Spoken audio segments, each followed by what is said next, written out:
할게요. 네. 미분계수와 도함수.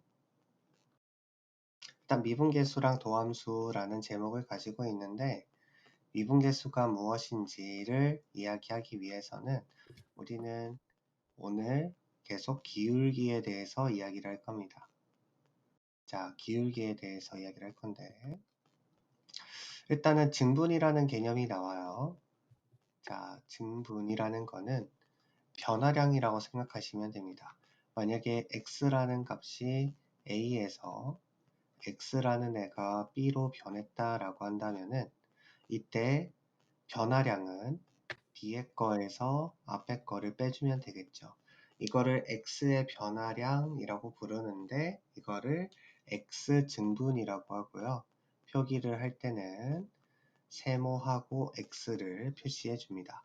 이걸 설마 세모라고 읽진 않겠죠. 이걸 읽을 때는 델타라고 읽어주시면 됩니다.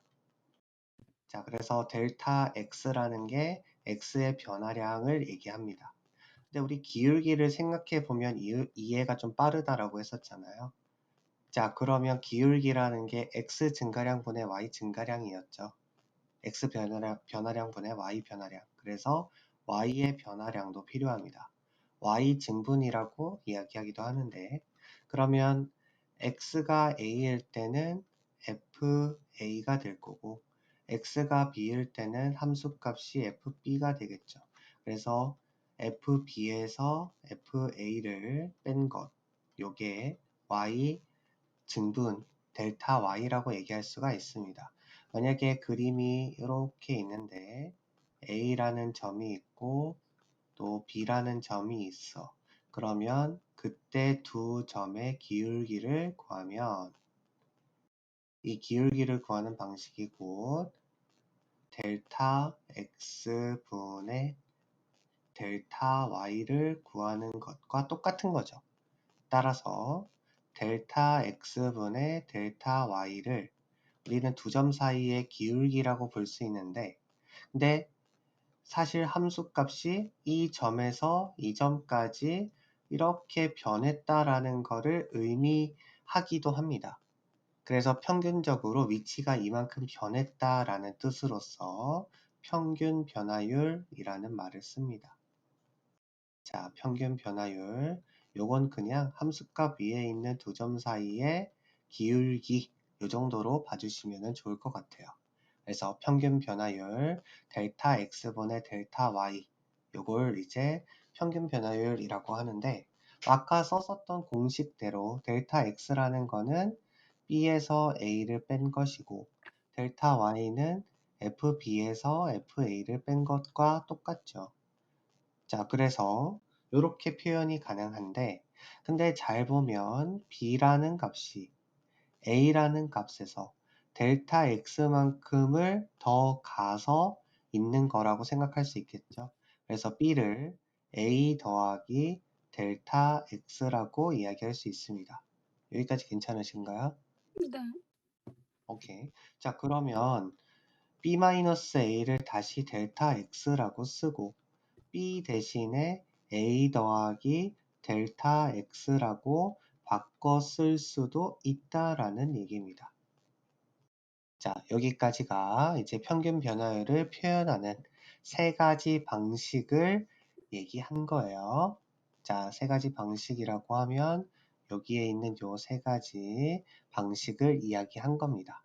자, 그럼 이제 여기 제목이었던 미분계수. 자, 미분계수에 대한 이야기를 해볼 건데, 자, 미분계수라고 하는 것은 이런 거예요. 자, 함수가 있는데, 여기 a라는 점이 있어요.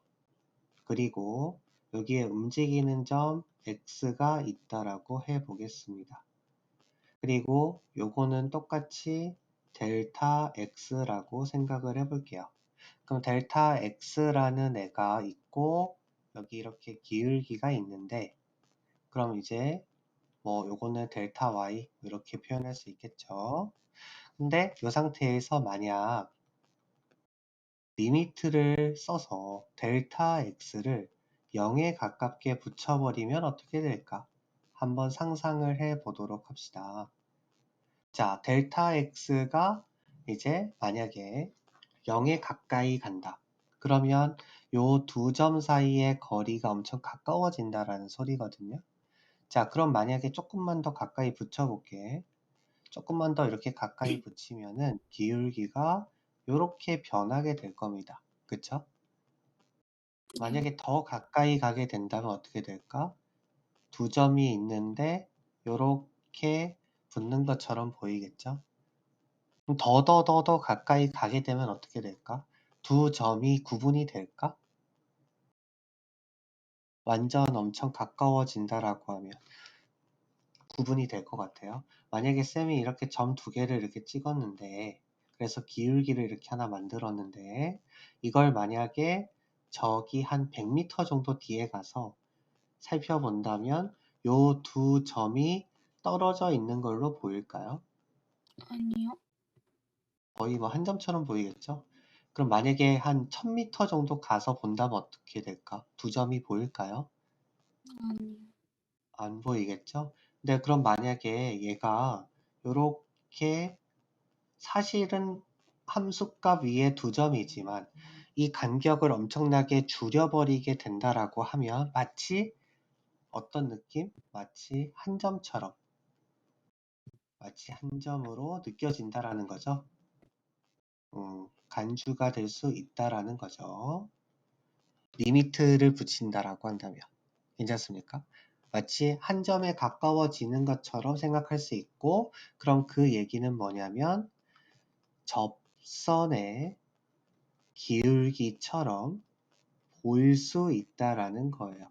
그래서 이 리미트하고 델타 x가 0으로 가까이 갈 때 값은 우리는 이것을 미분계수라고 부릅니다. 자, 미분계수라고 하고요. 기하학적인 의미로는 접선의 기울기. 자, 접선의 기울기라고 하고요. 그리고 요거는 순간적인 변화율이라고 해서 순간 변화율이라고 부르기도 합니다. 근데 이것을 표현할 방법이 좀 필요합니다. 그래서 도입이 된 게 프라임이라는 기호가 나왔어요.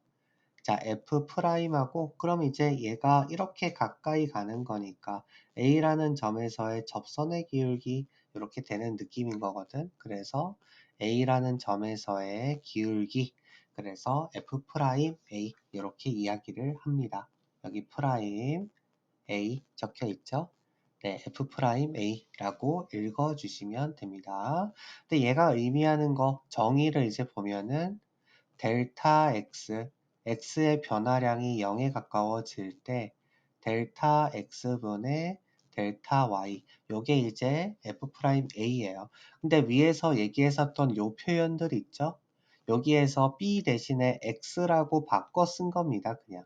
그럼 x가 a에 마치 가까이 간다라고 볼 수도 있는 것이죠. 그쵸?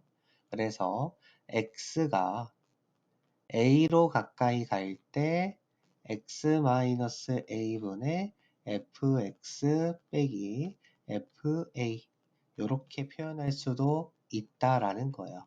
그리고 여기 위에 있었던 표현, 마지막 표현도 쓸 수 있겠죠. 델타 x가 0으로 갈 때 델타 x분의 f하고 a 더하기 델타 x 빼기 fa 이렇게 쓸 수도 있다라는 뜻입니다. 자, 근데 여기서 중요한 게 있어요. 결국에 얘는 기울기잖아. 요 점이 a, fa라는 뜻이고 요 점이 x, fx다라는 소리인 거거든요. 그래서 두 점의 기울기를 구한 거잖아요, 사실은. 근데 그 기울기에서 x 증분을 0에 가깝게 붙인 거잖아요. 그쵸?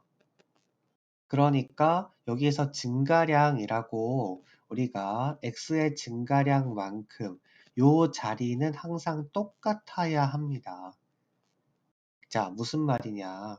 x라는 거는 a에서 델타 x만큼 더해야 나올 수 있는 값이에요. 그리고 그 x를 집어넣은 값이 여기 이 자리에 와야 된다는 겁니다. 그래서 x 증가량이 똑같지 않으면은 똑같이 만들어줘야지만 미분계수가 만들어질 수 있다. 뭐 뒤에서 문제에서 나올 건데 지금은 그냥 그렇구나 라는 느낌으로 그냥 받아들여 주시면 되세요. 그리고 여기 앞에 거도 마찬가지. x, fx니까 요게 똑같아야 됩니다. 똑같지 않으면 그건 미분계수가 아닌 거예요. 네, 그러니까 요거 같이 기억해 주시면 좋겠고요. 자, 다음으로 가보겠습니다. 자, 그럼 이제 두 번째로 나오는 게 미분 가능성과 연속성인데 미분이 가능하다라는 점은 접선을 그을 수 있다라는 겁니다. 자, 접선이 있다라는 소리고요. 접선이 있다라는 거 하기 전에 얘는 애초에 극한 개념입니다. 자, 극한 개념이 포함되어 있어요. 미분에는. 자, 그렇기 때문에 접선도 그을 수 있어야 되고 극한 개념. 그러니까 이걸 종합을 해보면 내가 접선을 긋는다라는 것은 요렇게 생겨 먹어야 된다라는 뜻이거든요. 근데 만약에 얘가 뾰족하게 생겼다라고 해보겠습니다. 그럼 왼쪽에서 접선을 그으면 플러스 값인데 오른쪽에서 접선을 그으면 마이너스 값이 나오죠. 좌우 극한이 다르죠. 그래서 이런 경우에는 미분이 불가하다라는 거야. 근데 미분이 불가하긴 하지만 연속이기는 하죠. 이어져 있으면 연속이잖아요. 자, 그래서 결론. 미분이 가능하다라는 뜻은 접선을 그을 수 있다. 그럼 그 점에서 이어져 있다라는 뜻입니다. 연속이다라는 뜻이에요. 하지만 연속하다라고 해서 미분 가능한지 여부는 맞을 수도 아닐 수도 있습니다. 그 대표적인 예시가 바로 첨점이라고 부르는 이런 뾰족이 점들. 요 점은 미분은 불가하지만 연속이기는 합니다. 그래서 요게 발대로 나오니까 꼭 같이 기억해 주세요. 자, 그리고 이제 도함수 이야기해 보겠습니다. 도함수라는 것은 이제 모든 점들, 아까는 특정한 A라는 점에서의 접선의 기울기를 구한 거라면 그냥 전체, 정의역에 속하는 모든 x에서 미분이 가능하다라고 했을 때 그럼 이제 x에 따라서 접선의 기울기도 결정이 당연히 되겠죠. 그래서 그걸 도함수라고 부르기로 합니다. 네 가지 기호가 있는데 그냥 눈에만 익숙하게 보시면 되세요. F'X 제일 많이 쓰는 기호입니다. 그리고 Y에다가 프라임을 붙이기도 합니다. 그리고 아까 이제 평균 변화율하고 비슷하게 그게 거리 그러니까 그러니까 스몰 d가 나오는 경우는 작은 d가 나오는 경우는 엄청나게 작은 변화량 정도로 생각하시면 될 것 같아요. 그래서 dx분의 dy 이렇게 표현하기도 하고 근데 y가 fx니까 그래서 dx분의 d하고 fx 이렇게 표현하기도 합니다. 그래서 표현 방법은 되게 여러 가지인데 문제마다 그냥 나오면 그냥 미분하라는 소리구나 정도로 받아들이시면 되세요. 자, 그리고 도함수의 정의는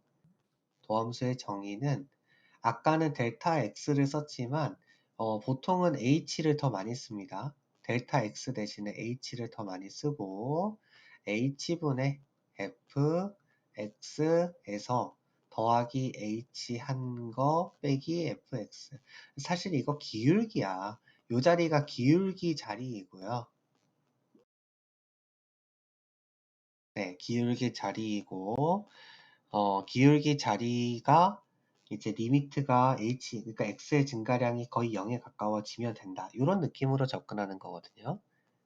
네, 그래서 이제 여기까지가 이제 도함수 이야기였습니다. 자, 그리고 이제 공식으로 한번 가볼게요. 뭔가 이야기가 참 많죠? 자, 미분법 공식은 하나밖에 없습니다. 사실은 다항함수를 미분하는 거. 다항함수를 미분하는 거. 자, y는 x의 n제곱을 미분해 보겠습니다. 그럼 미분을 하게 되면 위에 있는 n이 앞으로 개수로 내려옵니다. 그리고 x가 있는데 차수가 하나 줄어듭니다. 이게 끝입니다. 자, 그러면 이제 이걸 예시로 보는 게 맞겠죠. 자, 그럼 x의 4제곱이다 라고 해볼게요. 그렇다면 얘를 미분하면 4x 세제곱이 된다라는 뜻입니다. 그리고 만약에 y는 x 세제곱이다 라고 한다면 미분했을 때 3x 제곱이 된다라는 뜻입니다. 괜찮으세요? 자, 그러면 y는 만약에 x다 라고 한다면 얘는 1이고 1은 내려오면서 자, 1하고 x의 0제곱 이렇게 되잖아요. 그래서 0제곱은 뭐야? 1이죠. 0제곱 하면 1이었습니다. 수학 1에서 나왔던 거죠. 그래서 그냥 1이 됩니다. 그러니까 정확하게는 x는 그냥 미분하면 1이 된다라고 생각해 주시면 되세요. 자, 그럼 이제 여기 첫 번째로 이야기한 거고 두 번째로는 상수를 미분하게 되면 그럼 어떻게 되느냐? 상수를 미분하면 0이 됩니다.